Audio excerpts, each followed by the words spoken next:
Everyone lost their minds over the GTA 6 trailers, and yeah, they look incredible. But when Rockstar announced another delay, nobody was really shocked. At this point, delays are practically Rockstar's signature move. But there's more to the story than meets the eye. Something they're not saying out loud. This time, it's about the absence of two key players who made GTA legendary, Dan Houser and Leslie Benzies. One wrote the soul of GTA. The other turned chaos into playable magic. And now, both are gone. This is how Rockstar lost its glue, and what it might mean for GTA 6. Job, so the work does end at some point, even though it can seem like it's never going to. Chapter 1. To understand what Rockstar lost, you have to know who they were. Not much is known about the Houser brothers, Dan and Sam, and that's by design. They spent decades deliberately hidden behind the brand they built. They gave rare interviews and revealed very sparse details. Yet somehow, everyone knew their names, because the work spoke louder than words ever could. The sons of a British lawyer, Walter Houser, and a British actress, Geraldine Moffat. Dan and Sam grew up near a video rental shop in London, soaking up American crime flicks, cult classics, and spaghetti westerns. The original game was based on watching too many American movies and watching all that overhead helicopter chase footage, which was the only camera we could use due to the limitations on the old hardware. But we always... Dan once mentioned that his favorite movie was The Warriors, directed by Walter Hill. The story was a gritty tale of a street gang wrongfully accused of murder, fighting across a hostile New York filled with themed gangs and cops determined to take them down. Raw, stylish, and dripping with chaos, the very essence that would later define GTA. They never grew up playing video games, never even planned on making them. What they did love was music. Both dreamed of being, well, something else entirely. During the early 80s, legendary jazz musician Dizzy Gillespie met a young Sam Houser at Ronnie Scott's club in Soho. He leaned in and asked, "What do you want to be when you grow up?" Without hesitation, Sam replied, "A bank robber." That rebellious spark stuck with him. Dan eventually landed a gig testing CD-ROMs at BMG Interactive, going full-time by 1996. Sam had already joined earlier, climbing from the mailroom all the way to leading BMG's interactive division. But their paths shifted over lunch one day, when a BMG exec casually told their father, "Sam has great ideas." That offhand comment pushed Sam fully into video production. Still, Sam had other things cooking.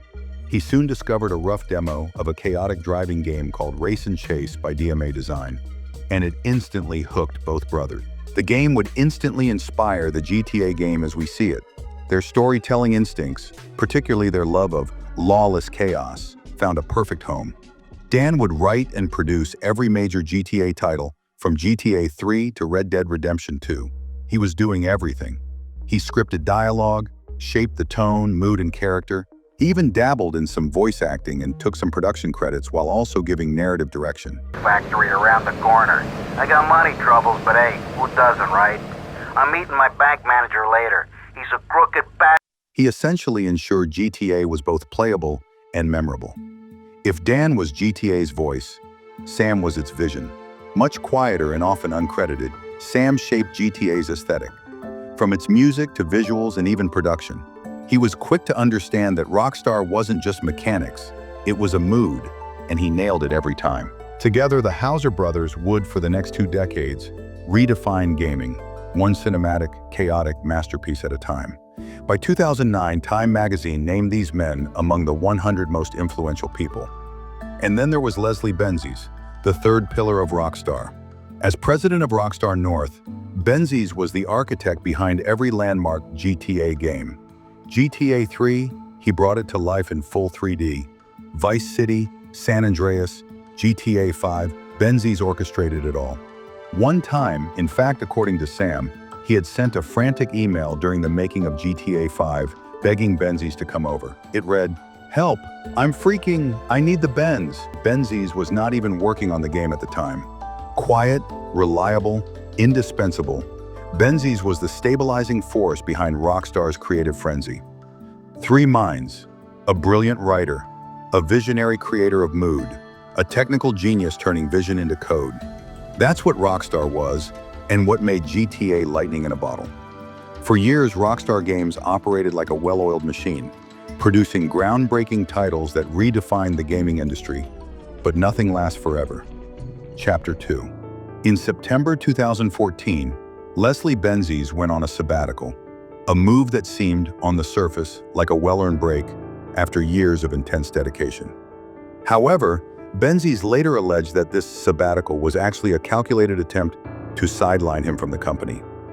During his absence, he claimed his company email was disabled, his access to Rockstar's internal systems was revoked, and key members of his team were either dismissed or reassigned without his knowledge or approval. When Benzies attempted to return to work in April 2015, he found himself locked out of Rockstar's offices. Communication with the Hauser brothers, who had once been his close colleagues, had significantly dwindled. He faced uncertainty and received vague responses regarding his employment status. In April 2016, Benzies filed a lawsuit alleging that these actions were part of a deliberate strategy by Rockstar and the Hauser brothers to remove him from the company and deny him his rightful share of royalties. I think it's unfortunate. I think it's a shame and a bit sad. I'm not surprised by any of it. Central to this dispute was the 2009 royalty plan, a profit-sharing agreement among Rockstar's top executives. Benzies argued that, despite his significant contributions to the success of major titles like Grand Theft Auto V, he had been unjustly excluded from considerable royalty payments. He accused the Hauser brothers of manipulating the allocation committee, which was responsible for deciding how royalties were distributed, in order to divert funds away from him. Court documents revealed personal communications between the executives, providing insight into their once close relationship, which had deteriorated significantly. Emails submitted as evidence showcased moments of camaraderie and mutual respect, making the accusations of betrayal even more striking. In response, Rockstar and Take-Two Interactive denied Benzies' allegations, claiming he had voluntarily resigned and thus was not entitled to the royalties in question. They emphasized that the allocation committee had full discretion over profit distributions and insisted that Benzies' exclusion was within the terms of their agreement. After prolonged legal battles, the lawsuit was ultimately settled out of court in 2019, with the specific terms kept confidential. While details of the settlement remained undisclosed, the case had already exposed deep-seated conflicts within Rockstar, marking the end of a significant era for the company. Leslie Benzies' departure marked a significant shift in Rockstar's internal dynamics, prompting uncertainty about how these changes would impact future projects and the legacy of its most iconic franchises. In 2018, during the launch of Red Dead Redemption 2, Dan Houser revealed in an interview that he and the core writing team had worked 100-hour weeks to finish the game. The revelation shocked the gaming community and sparked immediate backlash. The term crunch culture quickly became associated with Rockstar in a negative and controversial way. But the cost of building an empire as ambitious as Rockstar came with cracks behind the curtain. Although the company claimed that crunch was limited to a small group, insiders painted a darker picture, one that looked eerily like the satire Rockstar had built its brand on. They described a workplace ruled by chaos, paranoia, and control. One former Rockstar San Diego employee said, "I was pushed further into depression and anxiety than I had ever been while I worked there. My body was exhausted. I did not feel as though I was able to have any friends outside of work. I felt like I was going insane for much of my time there, and I started drinking heavily." At Rockstar's Lincoln studio in the UK, even quality assurance testers felt the dystopia. Phones were banned at the desks and locked in storage. Windows stayed shuttered at night after a drone was spotted hovering outside. Workers weren't even allowed to eat hot food at their desks. Desks that were swapped out between night and day shifts like some kind of Orwellian assembly line. It was as if the company that mocked corporate greed, surveillance culture, and broken systems had become one itself. The real punchline, however, is that their office environment could have been a GTA mission. Gillian Telling, Dan Houser's former assistant, told the Wall Street Journal he once called her a and a for bringing the wrong kind of bagel. Hollywood legend Burt Reynolds reportedly threatened to punch Dan after being asked to re-record a single line for what he was told would be a hit game. There's going to be two hits here, me hitting you and you hitting the floor. Sam Hauser wasn't much different. He was infamous for smashing office phones, screaming at staff, demanding absurd work hours, and rarely showing appreciation. This high standard of polish came at a human cost, leaving employees exhausted and relationships within the company severely strained. Chapter 3. When Dan Hauser left Rockstar in March 2020, it wasn't just a career move, it felt like a closing chapter. There was no press conference, no behind-the-scenes documentary, just a sterile line buried in a Take-Two earnings report. Dan Hauser, Vice President of Creative at Rockstar Games, will be leaving the company. That was it. But what that quiet exit signaled was much louder than it looked. Dan had been the heart of Rockstar's voice, literally. He wasn't just a writer, he was the writer. The tone of GTA, the personality of its characters, the satirical edge that made it iconic, that was Dan. For nearly 2 decades, he shaped every word, every insult, every cynical billboard that turned the open world into a living, breathing roast of society. So when he left, the next question for most people is why and what next? We'll likely never get the full story. But what we do know is this. By the time Dan walked out, Rockstar was a different place. The lawsuit with Benzies had shattered the old guard.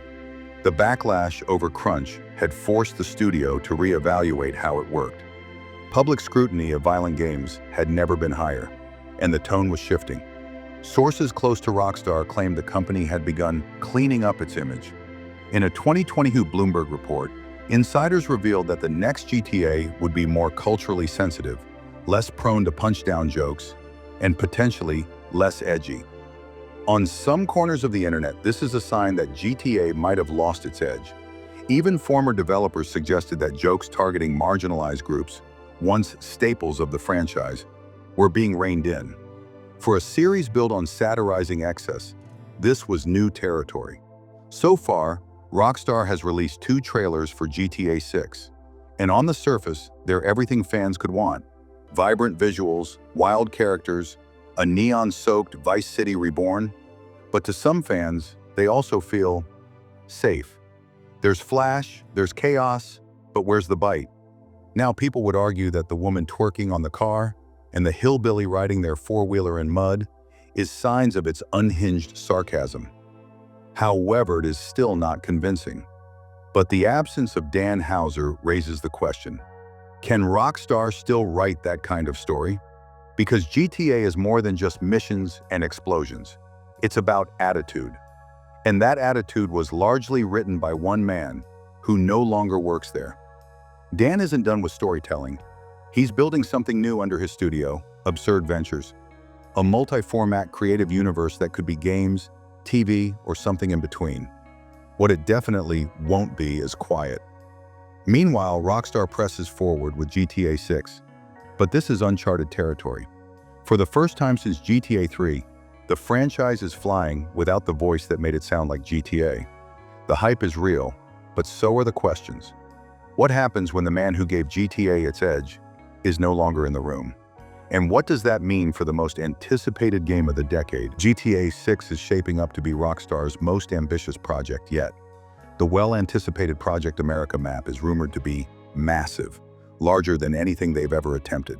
Some leaks suggest that Rockstar is planning an evolving world, with regular updates expanding the story and environment in real time. It sounds like a dream. But if you've been paying attention, it might also sound familiar, because that's the blueprint for a live service game. And that's where the ripple effects begin. Dan Hauser and Leslie Benzies were never just there to build scale.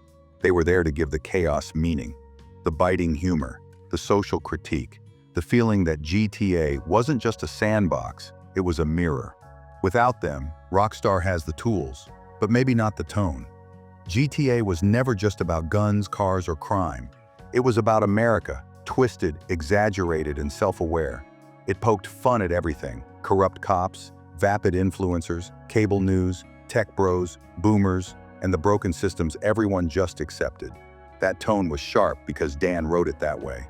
He understood the absurdity of the world and made sure GTA mocked it without blinking. But with the original voice gone and Rockstar reportedly re-evaluating its humor, GTA 6 may be walking on eggshells. Some reports suggest it will be more socially conscious, more careful about who it offends. And maybe that's not a bad thing. But satire that tries not to offend usually stops being satire. There's another elephant in the room. GTA used to mock capitalism. Now, it might depend on it. GTA Online started off as an experimental extension of GTA 5. Today, it's Rockstar's cash cow. With shark cards, limited-time vehicles, paid events, and constant pressure to spend real money just to keep up. It's addictive, it's profitable, and it's exactly the kind of system GTA once laughed at. Now, players are wondering, will GTA 6 follow that same path? Is this sprawling new world a place for stories, or just a storefront with a mini-map? Everything about GTA 6 looks massive, but size doesn't replace soul. It's easy to build a city, harder to make it feel alive, and even harder to make it say something. That was always Rockstar's secret weapon, making open worlds that didn't just entertain, they commented on us, on now. But now, with a rotating writing staff, a cautious tone, and no Hauser or Benzies in the room, who's holding the megaphone? There's no question, GTA 6 will be huge. It'll break records. It'll dominate social media. But beneath all that flash, the question remains, can it still feel like GTA? Or has the game that once held a funhouse mirror to society become just another reflection of the industry it used to mock? However, in the meantime, we will make do with what we can get. Please, if you love this video, don't forget to like and subscribe. And for more interesting videos from my channel, watch this incredible, honest trailer about the game.